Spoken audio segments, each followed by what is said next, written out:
하나님께서는 환상 중에 이 에스겔 선지자에게 성전의 제도와 모든 구조를 40장에서 42장까지 이렇게 길게 보여주셨습니다. 이 성전은 이 설교대로 실존했던 성전은 아닙니다. 그렇지만 이 성전에는 하나님께서 받기를 원하시는 그 예배와 예배자의 모습들이 반영되어 있습니다. 그 특징을 세 가지만 살펴봅니다. 먼저 성전 본관, 성소와 지성소가 있는 이 본관을 향해서는 계단들이 점점 높이 올라가고 있습니다. 그리고 이 지성소에 이르기까지는 성전 본관 현관에서 점점 좁아지는 문으로 설계되어 있습니다. 이것이 우리에게 주는 의미는 무엇이겠습니까? 우리가 점점 높아지는 영성, 참된 영성을 추구하면서 예배를 드려야 할 것과 또 주님과의 지성소에서 내밀한 교제가 이루어지기 위해서는 좁은 십자가의 길을 통과해서 오라는 그런 주님의 뜻이 이곳에 담겨 있다는 생각을 합니다. 또 이 성전의 특징은 사방이 담으로 둘러싸여 있습니다. 그것은 이 세상의 것과 거룩한 것을 구별하라는 의미를 우리가 찾을 수 있습니다. 이스라엘은 멸망했습니다. 그 이유는 무엇입니까? 거룩한 것과 속된 것을 구별하지 않았기 때문입니다. 하나님께서 원하시는 그 기준을 그들 스스로 낮췄기 때문입니다. 그래서 우리가 거룩한 자가 되어 하나님께서 받으실 만한 자가 되기 위해서는 이 성속의 구별을 짓는 이 성전의 담과 같이 분명하게 구별하는 것이 필요하다는 교훈을 우리가 얻어야 되겠습니다. 이제 오늘 읽은 본문으로 와서 가장 뚜렷하게 나타나는 특징은 떠나셨던 하나님의 영광이 성전으로 떠난 그대로 에스겔서 10장에서 동쪽을 통해서 하나님께서 영광이 떠나가시는 장면이 나오게 됩니다. 그런데 이 에스겔에게 보여주는 환상에서는 떠났던 하나님의 영광이 다시 돌아오시는 장면을 보여주시는 것입니다. 아무리 성전이 잘 지어졌다 하더라도 그곳에 하나님이 영광이 없다면 그 성전이 무슨 의미가 있겠습니까? 하나님의 영광이 돌아오시는 장면을 보니까 계시록의 모습과 똑같습니다. 많은 물소리와 같은 음성을 들려주시면서 하나님이 돌아오시는데요. 에스겔이 이 성령에 이끌려서 이 성전 안에 들어가 보니까 하나님의 영광이 가득 채워져 있는 모습을 보게 되었습니다. 옛적에 법궤가 빼앗겼을 때에 엘리 제사장과 사무엘의 시대에 전령으로부터 그 소식을 들었을 때에 엘리 제사장은 앉아있던 의자에서 자빠져서 목이 부러져서 죽었습니다. 그런데 그때 그 비느하스의 아들 엘리 제사장의 손주가 태어납니다. 비느하스의 아내가 그 손주의 이름을 이가봇이라고 짓습니다. 이가봇의 의미는 여호와의 영광이 떠나가셨다 이런 뜻입니다. 법궤를 빼앗김으로써 또 그 모든 엘리 제사장이 잘못 행한 그 모든 일들을 통해서 하나님의 영광이 떠나가셨다 이런 상징적인 의미를 아이에게 지었습니다.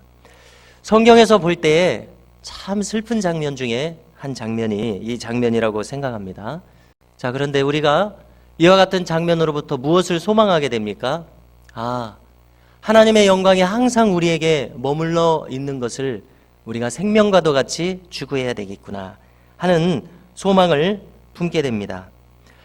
하나님의 영광이 항상 머물러 있는 교회 어떻습니까? 우리가 항상 꿈꿔야 될 줄로 믿습니다. 우리의 신앙의 목적으로 삼고 항상 흔들림 없이 이것을 추구해야 되겠습니다. 그래서 만약에 누가 저한테 물으면은 어떤 교회를 꿈꾸십니까? 하나님의 영광이 항상 충만하게 머물러 있는 교회를 꿈꿉니다. 어떠십니까? 이것 외에 우리가 바랄 것은 없다고 생각합니다. 교회 안에서 이루어지는 모든 요소들을 생각해 볼 때 예배, 교육, 전도, 봉사, 교제 이 모든 일어나는 일들 가운데 여호와의 영광이 충만한 우리 교회로 인도하여 주실 줄로 믿습니다. 우리 복음송 중에 주는 평화 막힌 담을 모두 하셨네 이런 복음송이 있지 않습니까? 주는 평화 막힌 담을 모두 허셨네. 자, 이것은 무슨 의미였습니까? 예수님께서 십자가에서 막힌 담을 허셨다는 것입니다. 그래서 하나님과 우리의 평화를 이루셨다는 의미를 담은 에베소서의 구절을 가사로 만든 곡인데요. 우리가 오늘 말씀 8절을 보면은 왜 이스라엘이 멸망했느냐 설명해 주십니다. 그것은 담이 세워져 있었기 때문이다.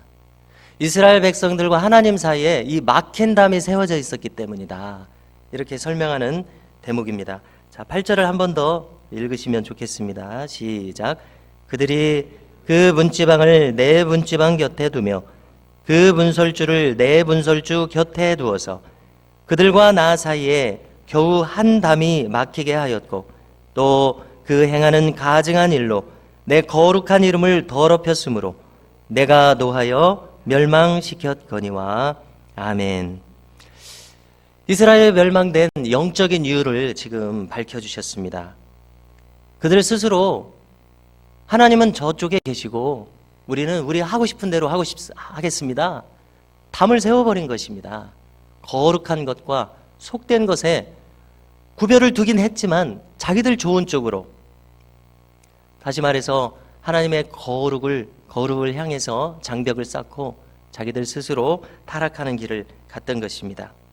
그래서 하나님 뭐라고 지금 말씀하셨습니까? 그 행하는 가증한 일로. 달리 말을 바꿔보면은 그들이 하는 예배 행위와 모든 마음가짐이 악하다는 것이죠. 하나님 보시기에 가증하다, 역겹다는 것입니다. 그래서 내 이름을 더럽혔으므로 내가 노하여 멸망시켰다. 이렇게 말씀하셨습니다. 우리도 마찬가지일 것입니다. 만약에 하나님과 담을 쌓고 우리의 마음에 온갖 우상들을 드린다면 하나님은 기뻐하지 않으십니다. 그러면 그것이 바로 이가봇의 원인입니다. 하나님의 영광이 떠나가시는 원인입니다. 성전된 우리 안에서 여호와의 영광이 떠나가십니다. 주님도 말씀하셨습니다. 하나님께서 심지 않으신 것은 뽑힐 것이라. 정녕 우리의 심령에서 주로 말미암지 않은 모든 것들이 뽑혀야 될 줄로 믿습니다. 구절을 보니까 이것들을 제거하여 멀리 버려야 할지라. 그리하면 내가 그들 가운데서 영원히 살리라. 우리가 돌이키면 하나님께서 돌아오셔서 영원히 우리 안에 거하실 줄로 믿습니다. 방금 함께 읽은 본문은 아닙니다만은 이제 계속 이어지는 내용에서 18절 이하를 보면은 이 성전에 대해서 정결 의식을 행하는 것이 나타납니다. 자, 그런데 특징적으로 두드러지는 것은 그 정결 의식을 7일 동안이나 행하더라는 것입니다. 우리가 여러 번 나누듯이 이 7이라고 하는 숫자는 완전수입니다. 이 정결 의식을 7일 동안 행하더라는 것입니다.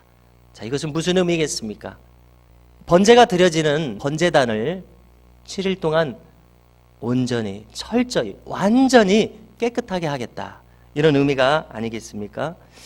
우리가 그 이스라엘 왕 중에 므낫세 왕을 기억을 해보면은요, 60년 동안이나 오래고 오랜 세월을 유다 왕국의 말기에 그가 다스렸습니다.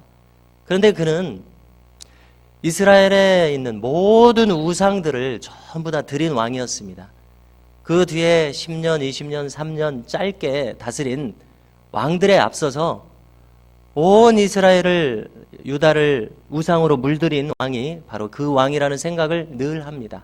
심지어 성전 안에서 이방 종교의 의식까지 행했습니다. 어떻습니까? 하나님께서 그것을 어찌 참으실 수 있겠습니까? 그 혼합 종교로 만들어버리는 가증한 모습을 하나님은 참으실 수 없었던 것입니다.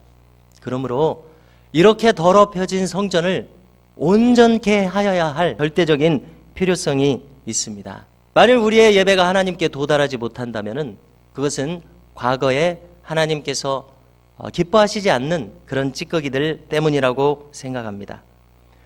완전수를 사용한 이 7일간의 정결의식, 이것은 온전한 성결을 추구하라는 의미입니다. 우리가 성결케 되고서야 하나님께서 비로소 받으실 만한 예배를 드릴 수 있을 것입니다. 우리가 이렇게 씻어내면 하나님의 영광으로 가득 차게 될 것입니다. 하나님의 영광으로 우리의 심령을 채우시기를 간절히 소망합니다. 우리가 마음 문을 열고 이렇게 행하면은 계시록 3장 20절처럼 이루어질 것입니다. 누구든지 내 음성을 듣고 문을 열면 내가 그에게로 들어가 그로 더불어 먹고 그는 나로 더불어 먹으리라.